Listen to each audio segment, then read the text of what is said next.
Good morning, everyone, and welcome to our webinar for today. We are so thrilled to have all of you here joining us for a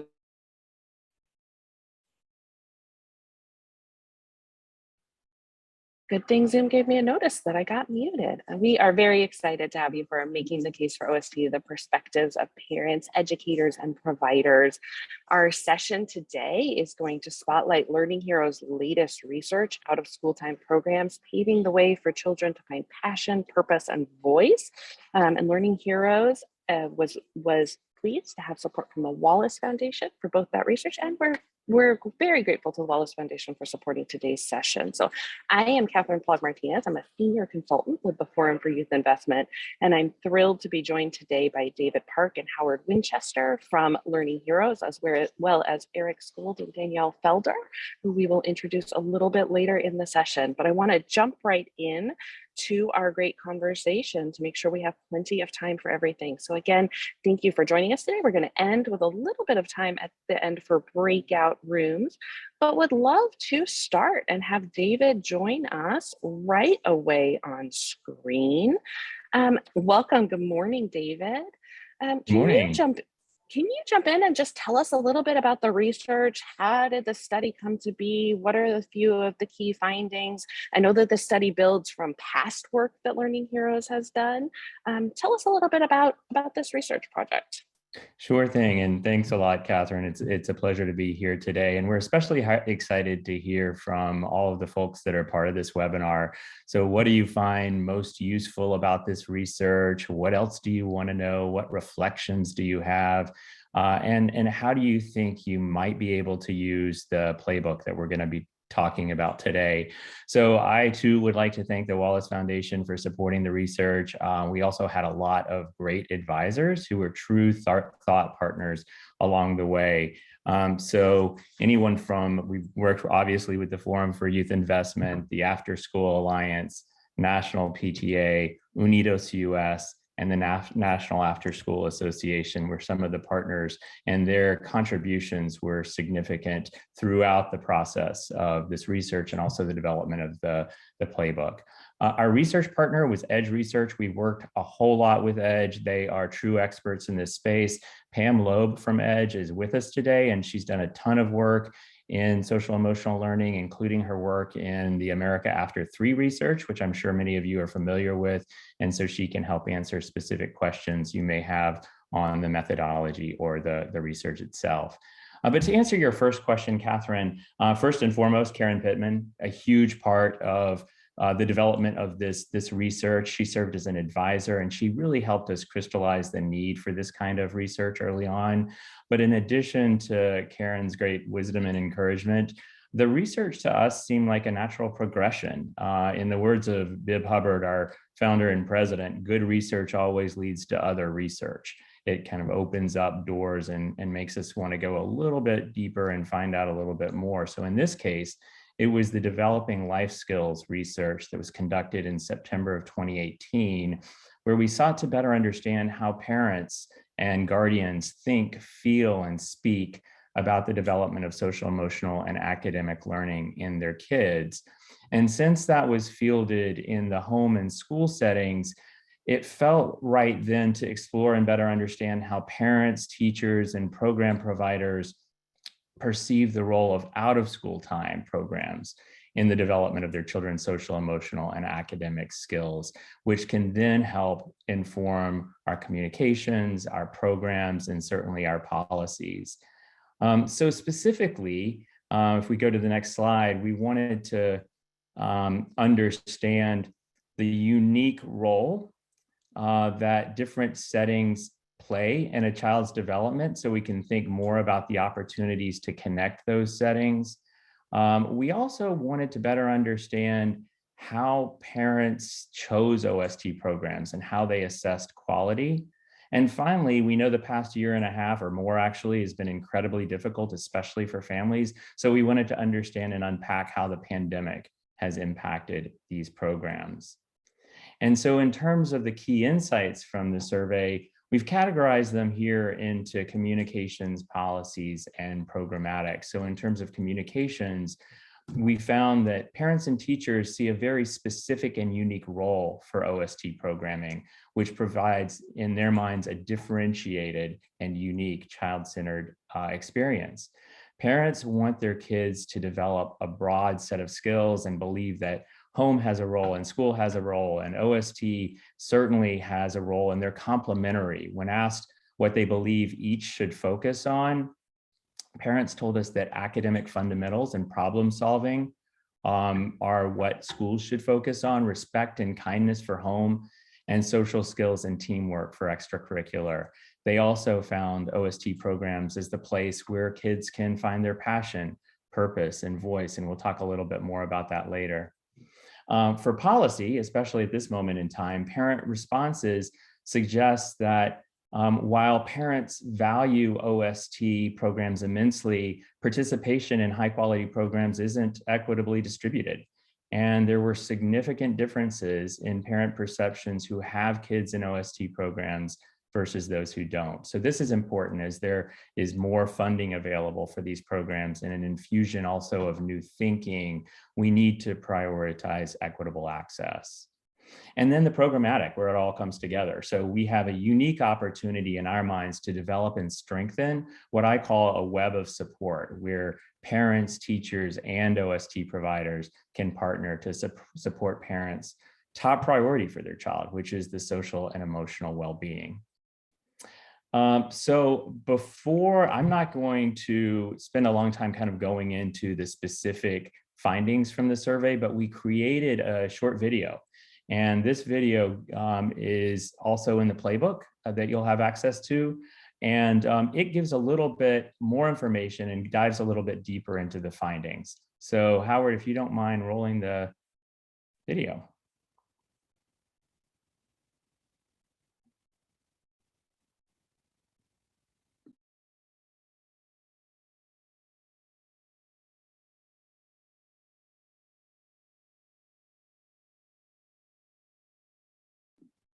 I think we may be missing the volume.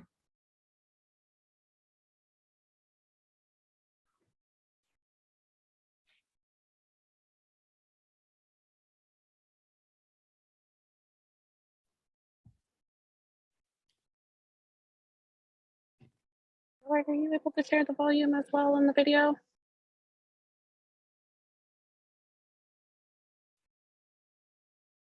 Uh-oh, I think you guys cannot hear the video on your end. We cannot. Oh no. Yeah, no, we can't hear it. So let's see, we can fix that. Give it one more try, and if not, we'll make sure to give everybody that direct link as part of the larger playbook. Yes, all right, let's try this one more time. Still rare.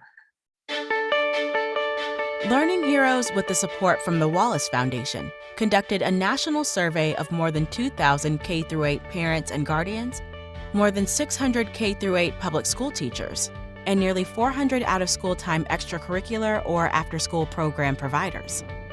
Learning Heroes wanted to understand the role these programs play and the opportunities they offer beyond the school day. The survey found that 65% of parents enroll their children in at least one out-of-school time program. Parents say they enroll their children to expose them to new experiences, ideas, and perspectives, and to help them find their passion, purpose, and voice. Parents also prioritize programs where their children are safe, feel nurtured and welcomed, and most of all, come home happy.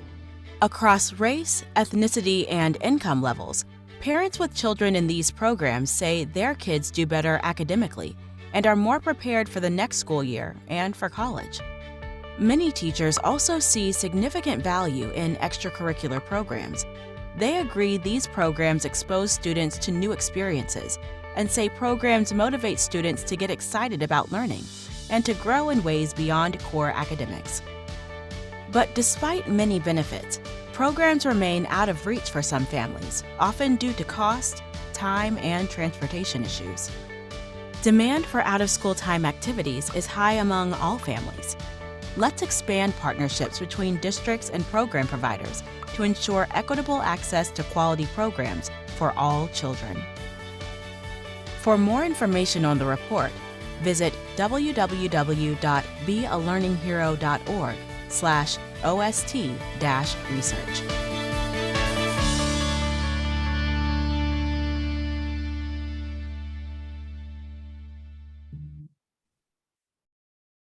Great, thanks. And so our contact information is right here. So please feel free to get in touch with us anytime if you have questions about the research and also about the playbook that we're going to talk more about.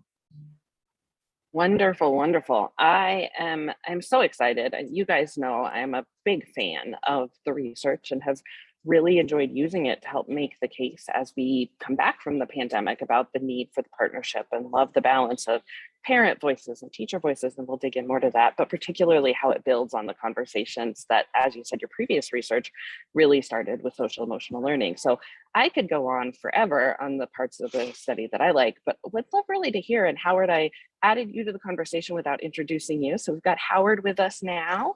I'd love to start with you, Howard. When you think about the research, what really jumps out at you? Are there any data points that you find really compelling, or things that you've really been finding people using a great deal since this was released?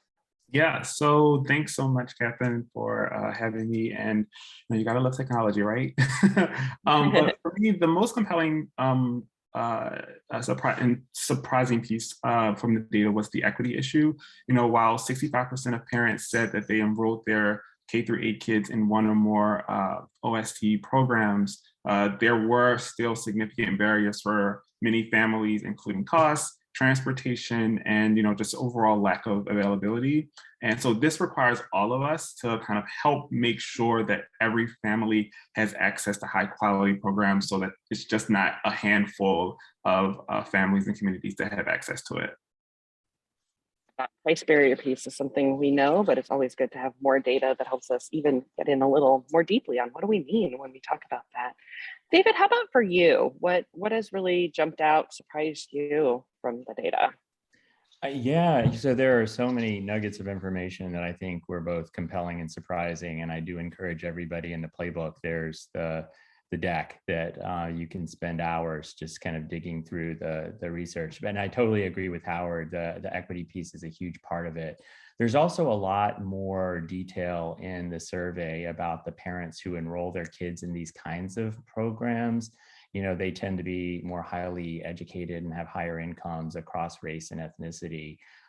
So that for sure is a huge issue. But as a communicator, it was also really interesting to see how parents spoke about these programs, because too often, and we'll talk about this some more, too often we just use jargon and edu-speak in our communications. And honestly, it's not connecting with parents and families. And so one of the things that I think is most compelling about this research is we provide a playbook, if you will, for OST providers and others to be able to talk about the programs that they're providing in a student-centered way, in a child-centered way, that really talk about the unique value proposition for these programs. And there's a lot of information on messaging and how communications can be effective when targeting parents and families. Yeah, such a great point. I mean, that's another great thing about the study, is that the data really can be used in so many different ways to help think about the programming that you're offering, to help think about cost and funding and equity, to help think about how we make the case for that programming. So I think that's a perfect segue, Howard. I would love it if you could just give us a quick tour of the playbook and show people what's in there and how they access it. And I'll share that link again. Yes, of course, thanks. So if you go to bealearninghero.org/OST-research, and in case you forget, Catherine's going to put that link in the chat. This is the communications around that. And so at the top of the playbook is the research deck, and it's intentionally packed with data. So please do not get scared around that.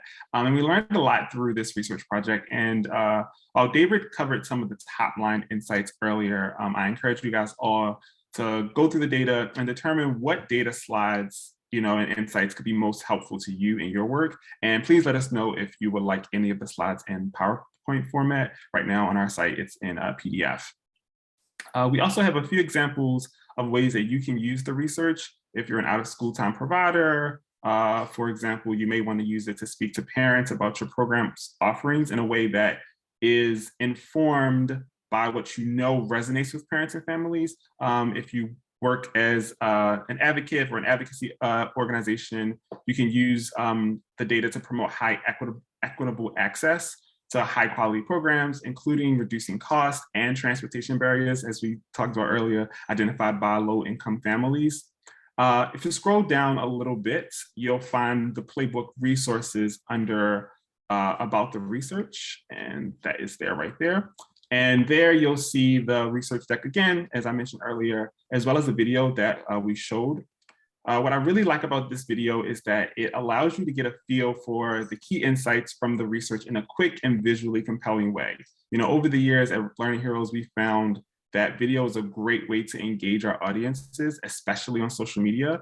Videos perform at a much higher rate of engagement than anything else, text, pictures, and photos and everything, which is why we continue to incorporate it into every one of our research reports like this one to give high-level insights into all of the data. Also in the About the Research section are 3 one-pagers, one that talks about the research, one with terminology and definitions from the report, and one that highlights our report partners on this research. Scroll down a little bit more, you'll see that we have a messaging guidance one-pager. And while this isn't specific messaging, you know, it provides some general research-based guidance in 3 categories: understanding what parents value, supporting the whole child, and increasing access. So under increasing access, we highlight the need to communicate the quality features of low and no cost programs and use equitable strategies that engage families to sign up for and access these programs. Excuse me.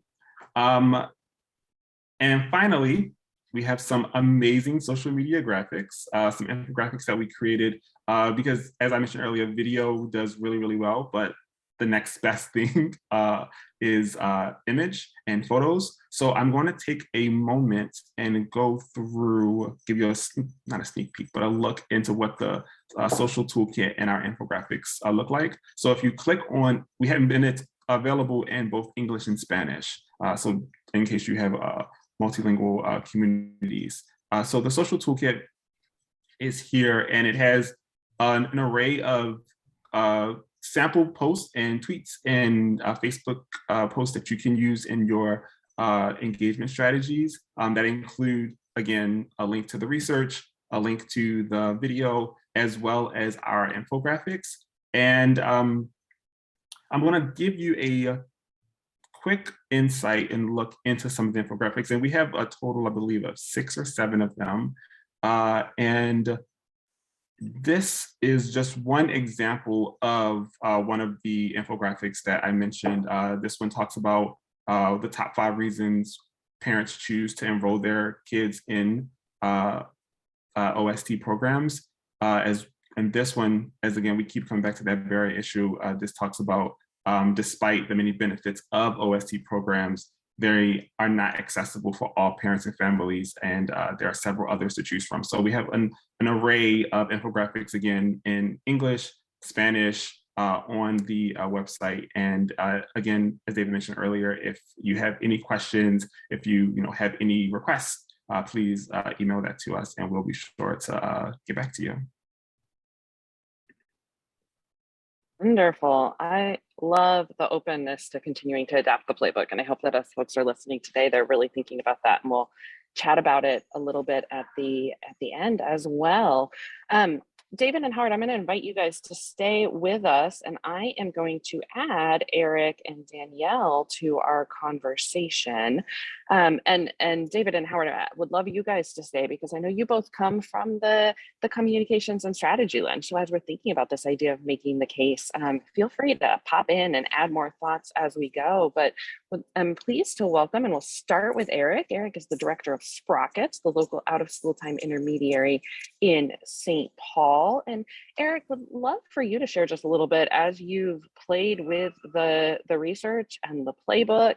What's really jumping out at you? And when you think about both the work that Sprockets does at a citywide level, but also the providers that you work with, how are you thinking you might be able to use both the data and the playbook to advance your work? Yeah, thank you, Catherine, and thank you for inviting me today. I'm really excited about this research and excited about this conversation today. And I think, well, first of all, I want to say that paving the way for children to find passion, purpose, and voice is just really great. It's the tagline there is really succinct, and I think communicates a lot of the value of OST right in that single sentence. And so I'm gonna start using that and incorporate more into my work. But another piece that I think is really valuable from this research is the parent perspective. That is oftentimes a perspective that is missing from a lot of the data that Sprockets collects. You know, we have real access to our program providers.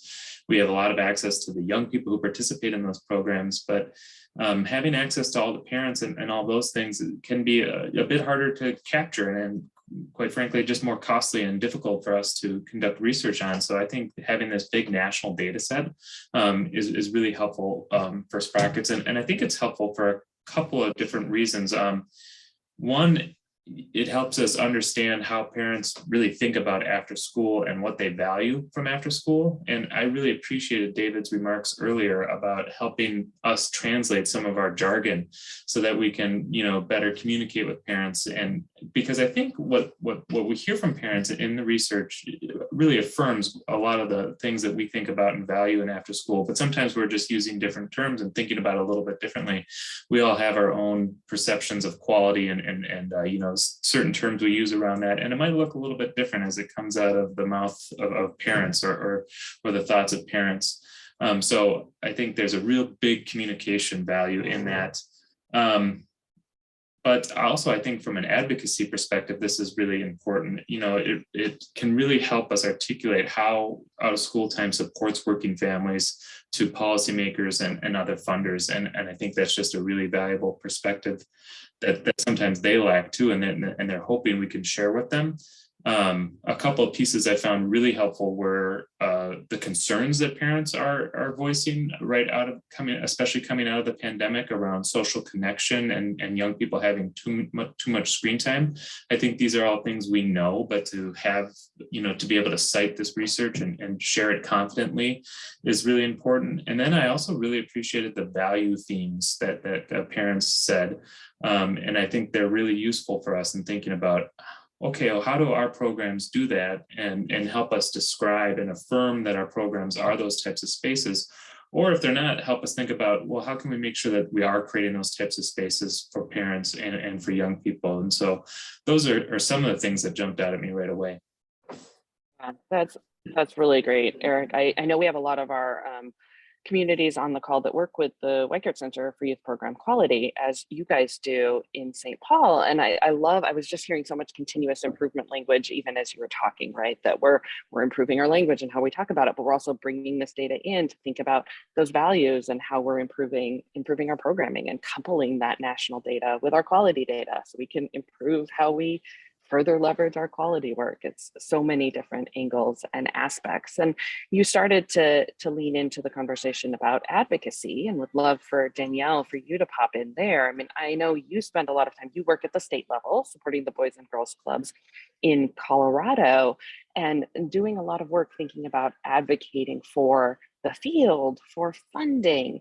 And obviously David and Howard spoke to that a little bit as well. What are you thinking about related to this playbook and how this can really help further the support for the field in Colorado and beyond?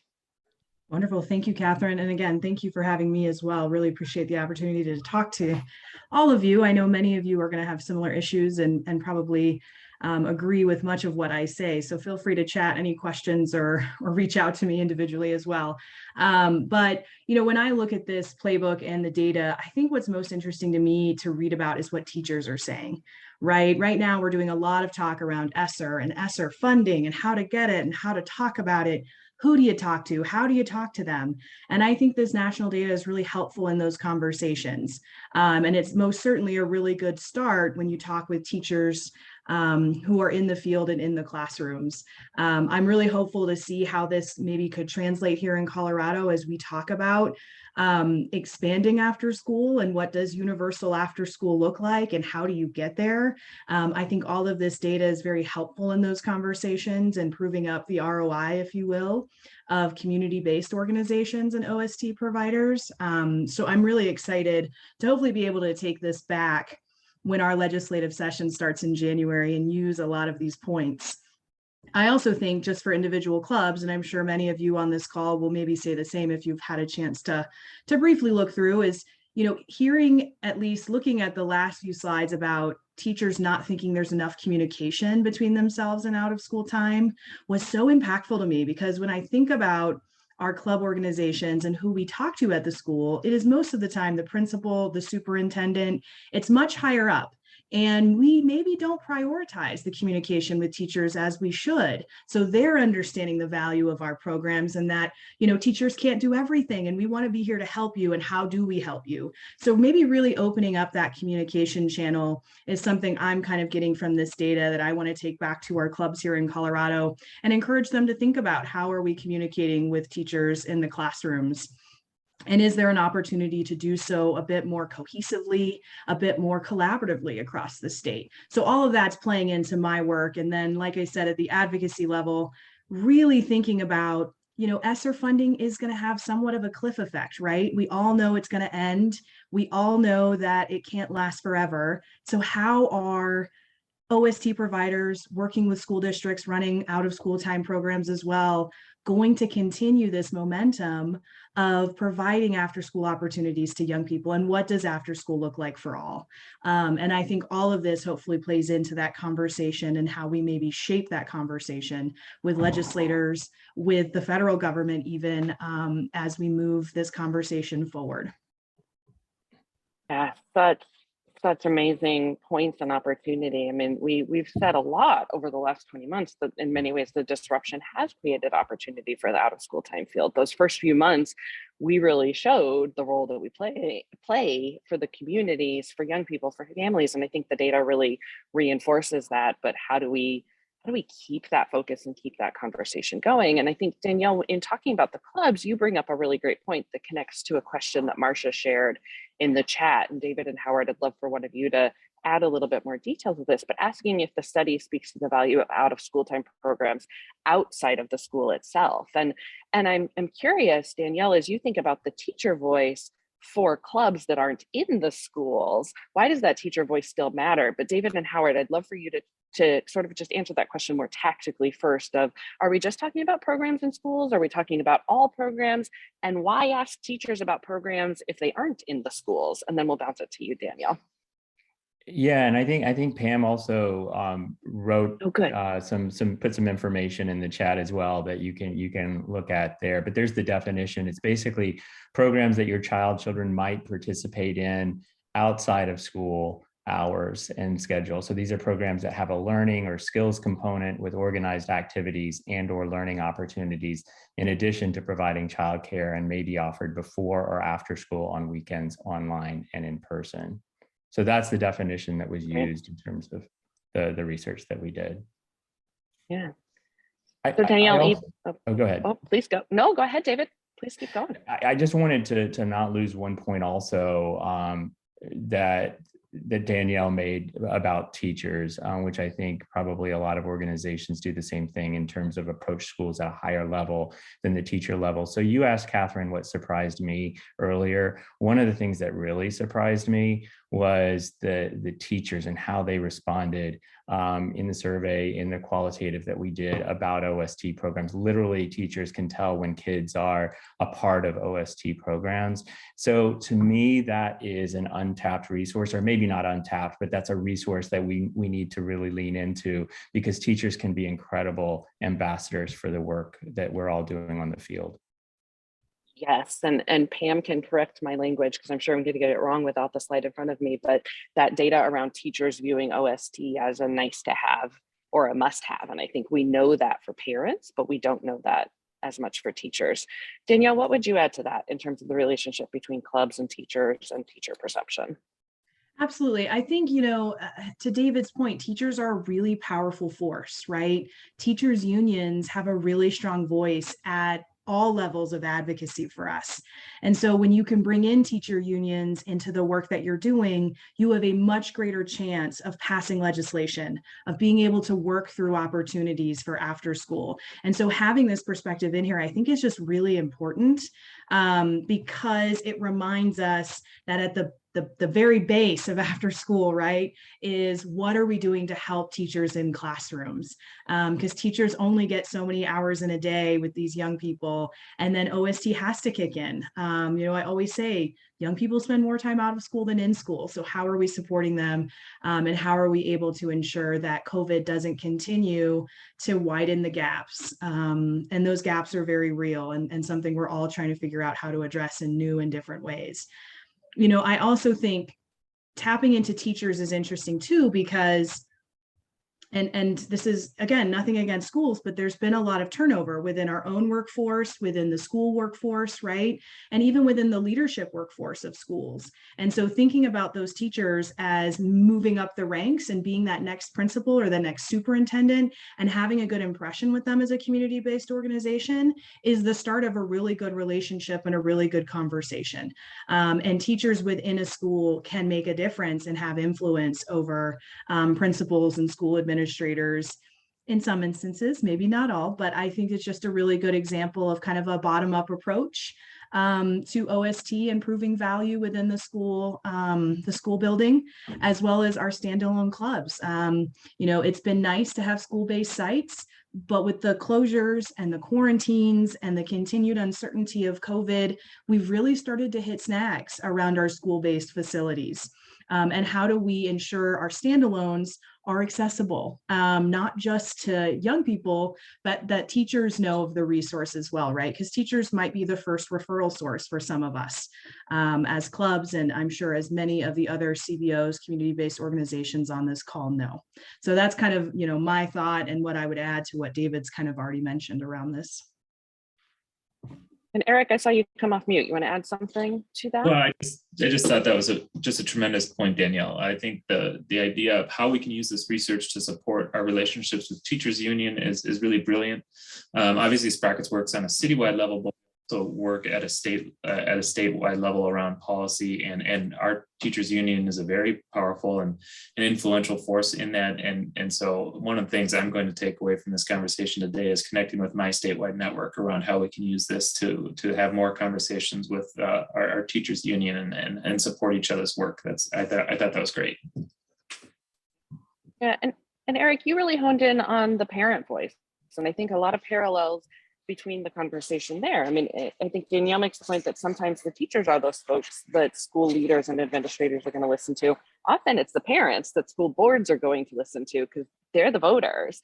As you think about that advocacy work, but also helping providers understand what parents are really looking for and thinking about. I know you already started to talk about it, but is there anything more you would want to add in terms of how you might leverage this for Sprockets, maybe at that citywide level?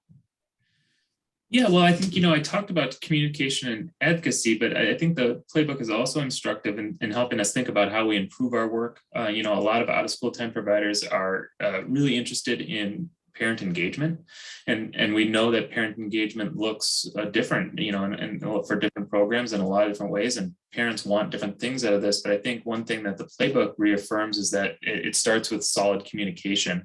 And then as Danielle pointed out, communication across settings is really, really important. And so I think that's something that really stood out from the research for us to think about, okay, how are we doing that as a network? How can we support our programs to communicate more clearly and effectively with parents, but also how can we do that together with our network, with our schools and our providers together is something that we can use this playbook to really think about and look into and develop strategies around and just improve. And we know that communication is so important, but I think this really crystallizes that for us, and it provides a real call to action. Yeah, and I love, I hear from both of you that there's this element of, ideally we'd know some of these things locally, right? Ideally we would have strong parent engagement, but it's a challenge. And so having this parent voice from a national level is really helpful. Ideally we'd know what teachers are thinking locally, but where we don't, having national to even help prompt the questions can be really helpful. How are you thinking about that balance of the playbook providing national data and how it informs those local conversations? And where maybe you want to dig in a little bit further, or things you might love for learning heroes to dig in further on?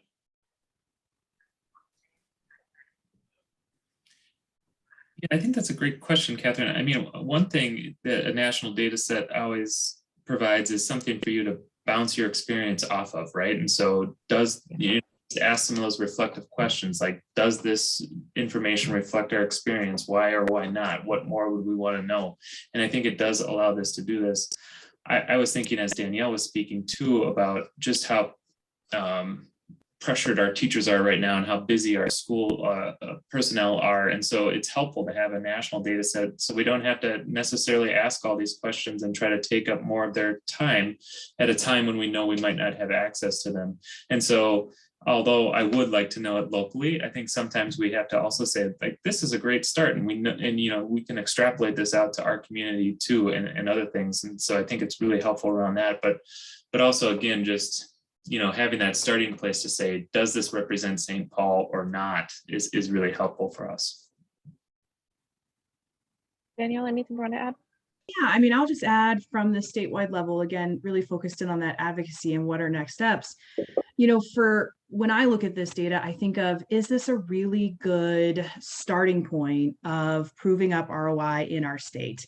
And I agree with Eric, it's really hard to get teachers who are already overworked, and even staff of OST providers who are already overworked, to spend the time to fill out additional surveys and more surveys. Even our, after school network here in Colorado tries to get that information. So to what extent do we maybe start thinking about consolidating that in a way that can provide a more cohesive picture as we're approaching and discussing? There are lots of states that are moving forward with commissions and task forces at the statewide level to really assess the ROI of their out of school time. And is there support for additional funding? Is there support for additional programs, organizations? What does that look like? And, here in Colorado, I think we're having those conversations for the first time and really starting to think about what are the steps to get to, whether it's universal after school or an after school statewide grant program, what are the steps to get there? And I think it starts with proving up the ROI, because legislators and elected officials really can't jump on board with something that they don't know has actual value other than the anecdotal. Of course it has value. We all know the stories of clubs, of Ys, of 4-H, of, whatever organization you may be representing. But can we show it in a more cohesive way that shows value to constituents, to community, and continuing to kind of grow that conversation as we really start honing in on how to define ROI outside of just saying, well, for every dollar you invest in us, you get X dollars back. That's always kind of been the traditional way we talk about our ROI. And I think this might provide some new opportunities to think about it a little bit differently.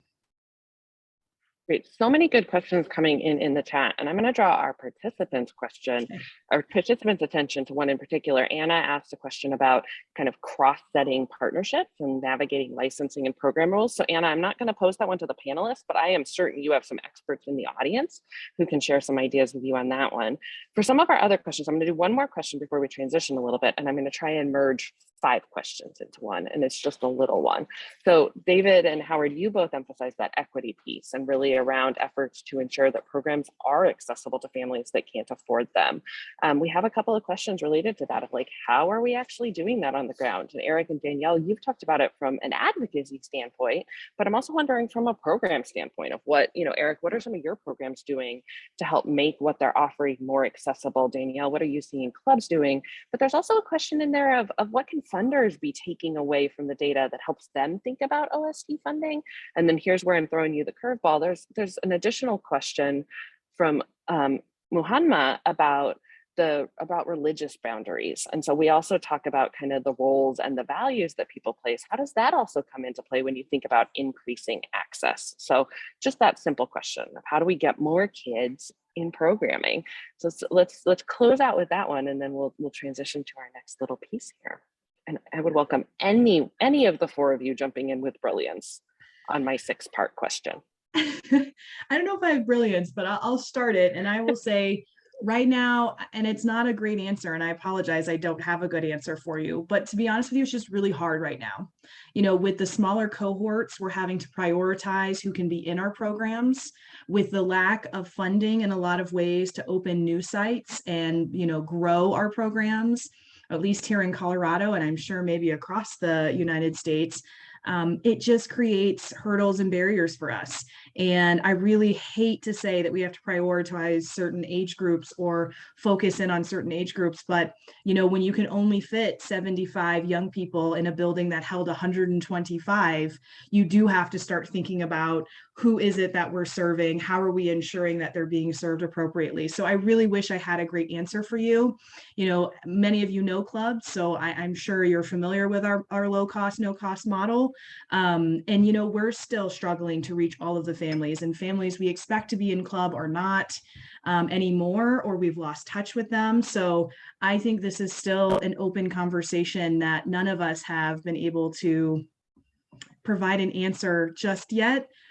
We keep talking about what allegedly is a new normal or allegedly is a post-pandemic era, but it feels like it's an era that continues, and that the uncertainties of 2022 with the new variant add additional concerns as we try to reopen our clubs to more young people in our communities. I would welcome anyone in the chat to give us some better answers than what I just gave, but it definitely feels like a struggle on the programmatic level. And then when you add in the workforce shortages, I think it just creates additional, you know, issues, concerns, hurdles to being able to re-engage young people. I'm not sure how many of you are seeing this, but we are seeing, you know, a real disengagement of teenagers. Those 13 to 16-year-olds are somewhere, but they're not necessarily in club anymore. They're not necessarily in some of the community-based organization programs we used to see them in. So how do we re-engage our teenagers in this this new era we find ourselves in, and a new way forward? It's both an opportunity and a challenge, I think. So unfortunately, I can't say that I had a great answer, but those are top of mind for us with challenges and how are we helping to re-engage families. I think virtual programming has been a wondrous new way to try to engage young people who are at home and cannot get to clubs. And we'll continue to use virtual programming and activity kits and providing ways for young people to feel connected with their peers, even if they can't be in the actual clubhouse. And David, I would love for you to continue responding to that piece, but also yesterday was an exciting day in that additional data, your Parent 2021 data was released, and I think some really great opportunities to connect that to out of school time programming, to access to, as Danielle said, our new normal. So would love for you to add anything to what Danielle just said, but also tell us a little bit about the new Parent 2021 data. Yeah, and I also think there was a question there about funders and how they can use the data. And I think there's so many ways that funders can use this important data in their work. And one thing just top of mind is listen to parents and families in terms of thinking through strategies for giving. And so I think philanthropy is a key audience for us. They both support the work that we do, but they're also a key audience in terms of learning what's in the minds of parents, what's in the hearts of parents, what they're most concerned about. And when we look at this data, I think the beauty of it is that it shows the incredible value that OST programs have for parents.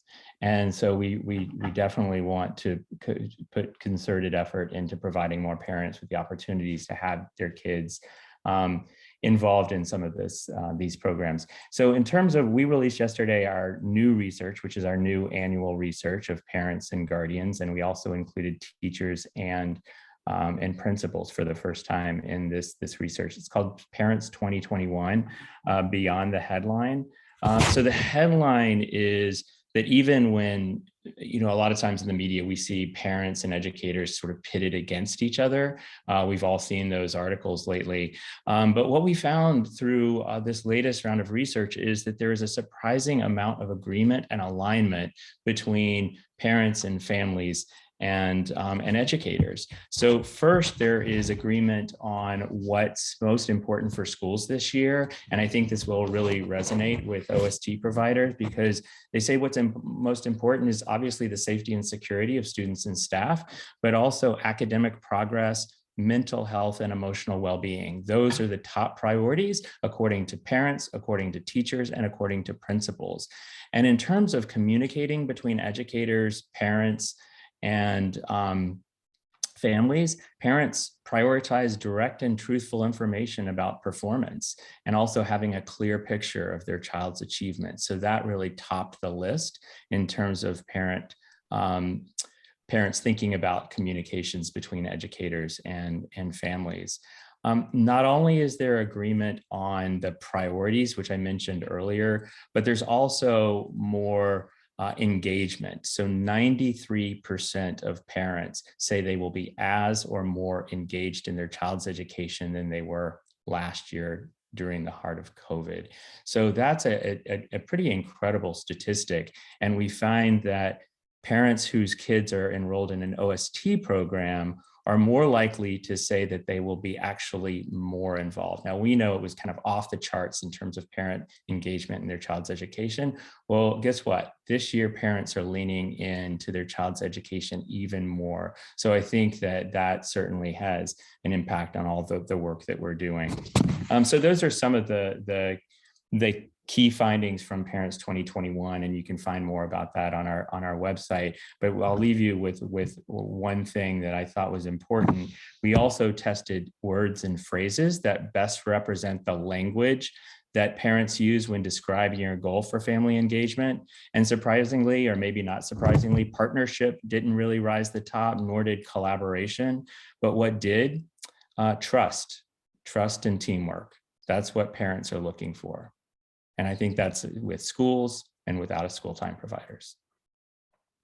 Love that. And that may be a bit of that jargon piece, right? They call it trust and teamwork, where we call it collaboration and partnership. So super, super great. Thank you for highlighting that for us. So we have about 10 minutes left, and we really want to hear from all of you. I think you've heard both Danielle and Eric talk about ways they're thinking about using the data, talking about places they might need or want more. And we are going to send all of you into just short 5-minute or so breakouts. We have 2 questions for you that I've dropped in the chat, as well as a Padlet where we'd love to capture your answers. So it's those 2 questions that we've been posing to Danielle and Eric. How are you thinking about using the playbook? And what additional tools or data would be most useful to you in advocating for the value of OST programming, in thinking about how you improve programming? So I'm going to ask my colleague Ian to go ahead and open our breakout rooms, and we'll pull you all back here in about 5 minutes to close out for the day. And for those, just in case folks don't come back, thank you all so much to our panelists.